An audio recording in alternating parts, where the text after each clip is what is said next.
politicians that are in charge of things are wanting us to fight with each other and are finding ways that we pick fights with each other. That's all they want to do. How I'm dyslexic and I can understand what the this is saying.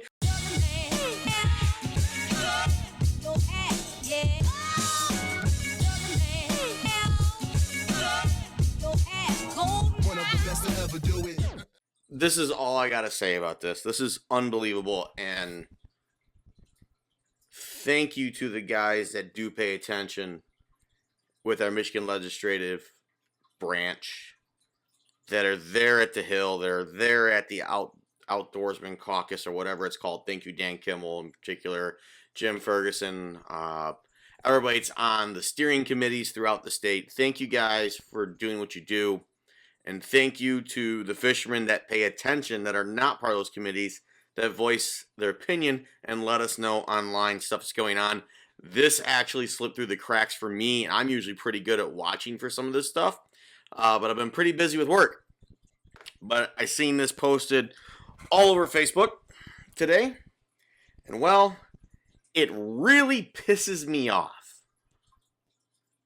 You don't know what I'm talking about? Well, let's get into this, and then I'll tell you how I feel about it. So, very first thing is, I need to make this abundantly clear.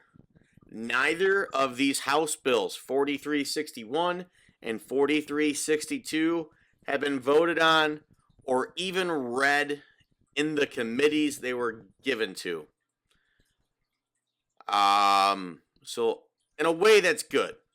No damage has been done, but it has started conversation in an absolutely atrocious direction that everyone that enjoys public lands and public waters should be appalled by. So, first and foremost, let's get into 4361. It's not as damning to me as 4362, but both these bills were introduced on March 13th of this year by the exact same two representatives. One is Representative Sheppard out of Monroe County, my home county where I was born and raised. I don't give a crap what party he says he's part of. This is and it's absolutely a disgrace that somebody that claims to be from Monroe would even think to put something through like this. And Monroe is a county with no public inland lakes at all. No, Lake Monroe doesn't count. It's a freaking quarry. Everything else is ponds with nothing flowing into them. So a representative that doesn't even live in a county that has private lakes doesn't even understand what he's doing to multiple user groups.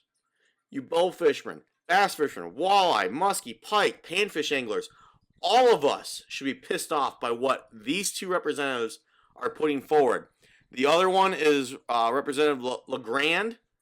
He's a Grand Rapids kid. I don't know how old he is. I'm calling him a kid just because he's just a childish, ooh, I want this for myself kind of attitude. Yeah, you can't tell. This is actually quite ticking me off. And I'm going to try to be coherent and try to make sense in this, but I'm not happy with what I'm about to read you guys. So, first up, House Bill number 4361 is actually an amendment to a bill from 1994. Essentially, I just want to put this out there. This is the bill that basically manages who has to buy a fishing license here in the state of Michigan. Now, keep in mind, our DNR is extremely strapped for cash every year because of a lot of different things. One, the amount of access to the sport is getting tougher and tougher for many people. Both financially and even opportunity is starting to be lost because of bills like this, city ordinances, lake associations, Not all lake associations are evil, but far too many of them have become malicious and think they own the lake that they happen to live on as a public lake. And this has got to stop. Essentially, what matters is the bolded area. So, except of this otherwise provided in subsection 3 and. So we're just going to go to subsection 3. They're adding this in. The individual who resides on a qualified private lake is not required to obtain an all-species fishing license. Keep in mind, we don't have an all-species fishing license anymore. It's just a fishing license. So that language is wrong. Okay? So politicians don't know what the hell they're doing. It's just a fishing license. We call it an all-species because we're used to saying, hey, you get to fish for every species with it, because of how the old licenses are done. It's just a fishing license. Let me get back to where I was going here. All species fishing license while fishing on that qualified private lake, an individual shall possess his or her driver's license, state personal identification card, or other proof that he or she resides on the qualified private lake while fishing under this subsection. So then we go down to the department shall, which is the DNR, develop electronic license, which they already have, okay? And then 5, as used in this section, qualified private lakes means a lake that meets both of the following. There is no public access to that lake. I'll talk about public access here in a minute. Individuals who reside on the lake pay a fee to an association or a group that uses that fee or a portion of that fee to stock fish in the lake. So essentially, let's start with A, okay? My understanding of what constitutes public access is any access that is available via public access, which could be an easement along a marsh that allows somebody to put a canoe or a kayak in. I know of a bunch of lakes out in the Irish Hills and in the central Michigan area where roads butt right up to the water's edge. It's gravel, and then it's lake. That's a public easement on a lake. You can use that and park on the side of the road as long as there's enough shoulder and there's no signs telling you cannot park there. You can literally launch a boat right there, access that lake, because a portion of it is publicly accessible. The second is a canal, a river, a creek that connects to another lake that may have a public park or boat ramp on it. Public park can be county, state, federal, as long as it's public lands. And if you can navigate that stream or river or canal and get to a lake that doesn't have a public ramp, you're allowed to be there. They can't kick you out. It is not against the law. That is a public lake still, because it can be accessed from another public lake. So therefore, it's a public waterway. What this is basically trying to construe, and what some of the lawsuits, from my understanding, that have come out, is they're trying to eliminate our ability to go to another lake. Here's an example. Bruin Lake chain out in Pinckney Rec area. If I remember right, Bruin Lake has a state launch, Half Moon has a state launch, Tipsico has a state launch, but Patterson doesn't. So what they're trying to say is Patterson's a private lake. Nobody can access it through the canal system to come in there and enjoy it unless you live on Patterson. It's kind of asinine, isn't it? Let's move on. Individuals who reside on a park pay the fee. Okay, so essentially, because you live in fancy houses, you're able to afford expensive lots, and you throw a couple $100s a year into association fees for fish stocking, that guarantees you ownership of that body of water? Really? No. It's still a public lake if it has public access on it. It's managed for everybody's enjoyment, not the people that just solely live along the shores. Okay. Another thing is if you hunt in this state, you understand hunting on duck hunting, particularly, and trapping on inland waters, is a pain in the butt because the landowners along it do own the bottomlands. But in that little pie, from boundary to boundary of state land to the center of the lake, that's state owned, you're allowed to hunt on it. A lot of people don't know that. And a lot of these associations don't want duck hunters, don't want trappers ruining their lake, even though it's a public body of water. So this just starts that slippery slope, that precedent that just is nasty and ugly to me and doesn't feel like it has the correct intentions. And the amazing part is a lot of people aren't even paying attention to this bill that are commenting on the next one, which is really short and sweet and really obvious that if you didn't read this before you put your name on it, you're a frippin' moron. So, let me get into the next bill. So, next up is House Bill 4362. Now, I want to reiterate and stress that neither of these bills have left committee. They have not been voted on. They haven't even really been discussed. But it's important that we as a user group, all fishing groups, come together. Even the hunting groups, the waterfowl groups need to be on board with this too. Because this one is really scary. Okay? Just for context of what we're about to talk about. So you know, every state land owned boat launch, you have access hours that you're allowed to use it. Generally speaking, if you're on the lake, let's step back here.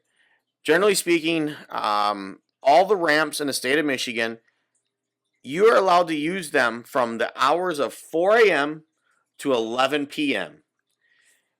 Now, historically, if you were on a body of water after 11 p.m. and you had your vehicle in there, you were allowed to at least leave and retrieve your boat and then drive out. But you weren't allowed to stay in there and linger or enter it after 11 p.m. Most of the COs are really cool about it. They don't ever write any tickets for this type of action. As long as you're not launching from 11 p.m. to 4 a.m. and using the land, you're good. Those are the quiet hours that have been established to allow wildlife to rest on state hunting lands and rec areas as well. That has been in place for years. It works. There's absolutely nothing wrong with it. No reason to mess with it at all. Unless your goal is to take away public lands and opportunity from the outdoorsman. So, let's read 4362. So, let's see. The people of the state of Michigan enact Part 306 Inland Lake Regulations. Section 3061. As used in this part, public boating access site means that term as defined in Section 78101. And then B, public inland lake means that term as defined in Section 3901. Vessel means that term is as defined in Section 8104, Section 3602, subject to Section 3603, the department shall determine the hours of operation of all public boating access sites. Keep in mind, the bold text, that's new language. In or around public inland lakes, the department shall post a notice at the entrance of each public boating access site that states the regular hours of operation of that public boating access site. The notice shall be posted in a visible location, and the lettering of the notice shall be of a sufficient type size to be easily read by visitors. Section 3603, operation of a vessel on a public inland lake is limited to between the hours of 8 a.m. and sunset, unless further limited by special rules promulgated by local ordinance recommended by the department under Section 8110. So, Obviously, a lawyer wrote this, and what this is doing is literally 8 a.m. to sunset is cutting your access time to public waters by about, let's see, do some quick math. Sunset, say summertime, we'll say 8 o'clock for rough math, so 9, 10, 11. There's 3 hours cut off your day. And then from 4 a.m. to 8, that's 5, 6, 7, 8. Another 4 hours cut off of your day. If I'm doing math right. So what's that? 6, 7 hours that you're not allowed, additional hours you're not allowed to access public lands or public waters. And if you're a duck hunter, guess what? Sucks to be you, buddy. You can't use that ramp to get off that lake if you hunt the afternoon. Let alone you can't hunt those first few hours on public land on a lake. You know, like, really? That's not how any of these sports have ever always worked. And us as fishermen, if you ever go fish lakes that are heavily that are populated, lots of people live on the lakes. There's lots of boats, lots of jet skis. A lot of people have cabins and cottages or second homes on these bodies of water. What happens at 10 a.m.? So now you have 2 hours of enjoyment before your afternoon becomes a shit show of wakeboarders and skiers with all these new boats designed to create even bigger wake. Not even going to start on that topic, which endangers kayakers and canoers on the lakes. And you get a lot of idiots to drive those boats. Like I said, I'm not going to get started on that. It's a whole nother topic for another day. And honestly, I don't want to get into it. But it's limiting your access. It's one more step to privatizing a whole bunch of public lakes. Because basically, these two House bills together are targeting public lakes that have housing associations on them and trying to force the state to make those private. Where I get really fed up with this whole thing is the sheer fact that all of our money that we have paid for 30, 40, 50, 60 years in the sale of gear, fishing tackle, hunting equipment, those excise tax that's on your gear that you may not like to be taxed, but guess what? We as hunters and fishermen a long time ago said, you know what? We need to protect our wildlife. We need to protect our public lands. We need to expand public access to a lot of things in the outdoors. And to do it, we voluntarily put an excise tax on our hunting and fishing gear. Long time ago. And anybody that is a business that doesn't pay it is stealing from you, the outdoorsman, because that is funding that is not getting put into the piggy bank that the whole country gets. And guess how all that is divvied out? By how many people participate within your state. So, if the House Bill 4361 succeeds in making it so that licenses do not need to be bought, that's even more funding being caught because it's a private lake. They don't need a license. So now the DNR's other source of revenue stream, which is already sucky for how many bodies of water this Michigan DNR has to manage, is being sucked drier.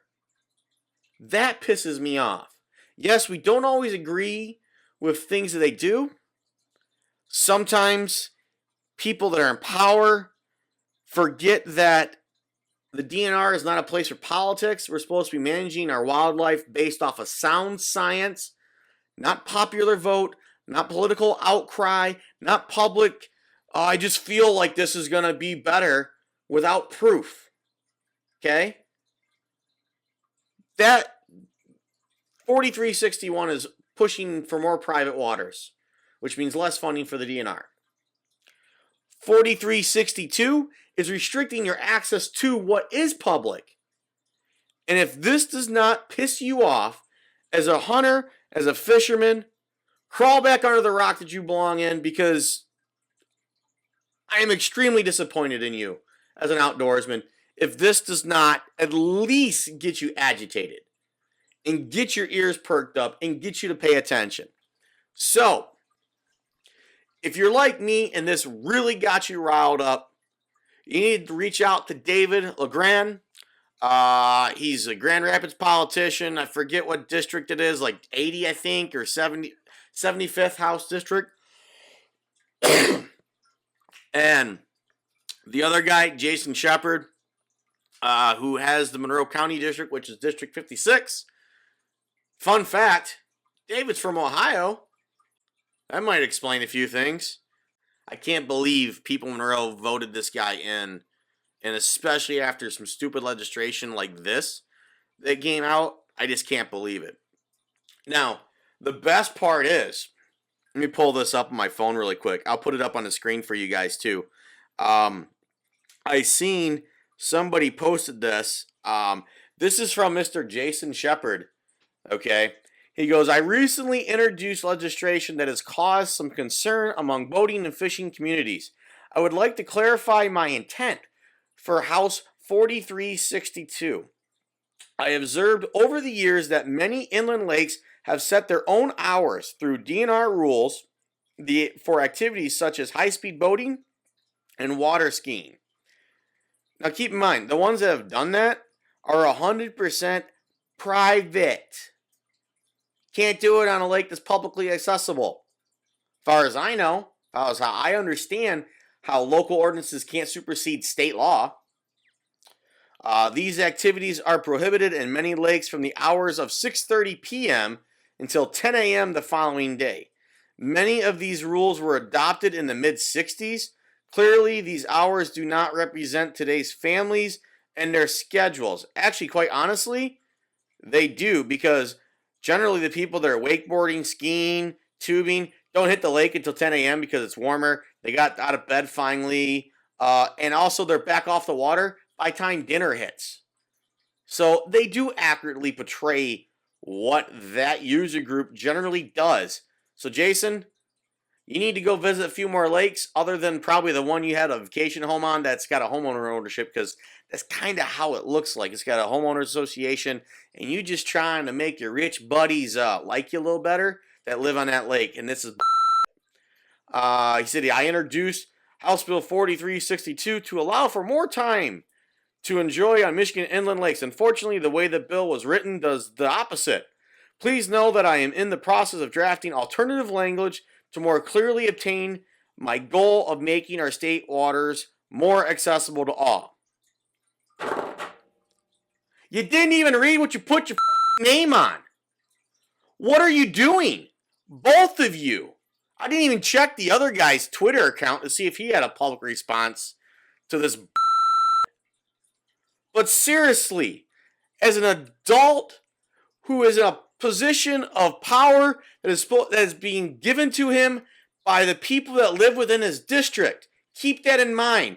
We, the people, are giving him the power, and this is how he thanks us? By not even reading the language. And keep in mind, it's what? 2-3 paragraphs? You couldn't spend 5 minutes to read that? How I'm dyslexic and I can understand what the this is saying and what the other bill is saying. Sorry for the language. If you're a youngin', sorry, apologize. But really? What is wrong with you? This is what is wrong with our political system. Politicians that are not willing to even take 5 minutes to read a page-long bill to understand it. That is a big issue. And what I continually see, and what has been brought to my attention after the 25 perch limit thing, I haven't even went there yet, and I really don't want to, because that fight is being fought behind closed doors. I don't need to go there yet. But for some reason, politicians that are in charge of things are wanting us to fight with each other, and are finding ways that we pick fights with each other. That's all they want to do. Why? Why do you want to poke stuff that doesn't need to even be poked? Dexter, I don't even want to go down that road, honestly. I really don't want to go down that road. But I'm just going to end this video here, guys. I'll put links down below to these bills. I'll put the names, if I have phone numbers or whatever information I can find for you for each of these politicians blow them the hell up. Let them know that you're paying attention. Outdoorsmen, fishermen, fishermen, hunters, we're not going to stand and let privatization of public waters happen and public lands happen by legislation like this. This is asinine. This is Michigan. Michigan is the Great Lakes state. It's the blue state. It's the blue water economy. If you restrict access to the number one resource our state has, you're hurting tourism. You're hurting the small businesses around. You're hurting fishery management and getting funding, because then there's less people fishing. There's less licenses being bought. There's less funding coming to the state. Really? Big picture here. To appease a couple rich people that don't like noise on their lake at 7 o'clock in the morning, guess what? You have a lot of money. Go buy up a whole lake together and have kumbaya moment on a real private lake. Don't try to make public waters private. Really? God. Anyways, guys, let me know what you think down in the comments. Maybe I was off base some of this stuff. Maybe I'm dead on. I don't know. I'm just reading this stuff and it's ticking me off, and I need to reach out so more people know this is going on. So let me know down in the comments what you think about this. I'll have the information down in the description of how you can reach out to these guys. And as always, guys, tight lines, happy casting. We'll see you out on the water, and hopefully our water remains public. And seeing what I have within me, if you decide to drop your buckets where you are and develop your gifts, I grant you, you'll never ever be without. I grant you that your gifts will take you places that will literally amaze you.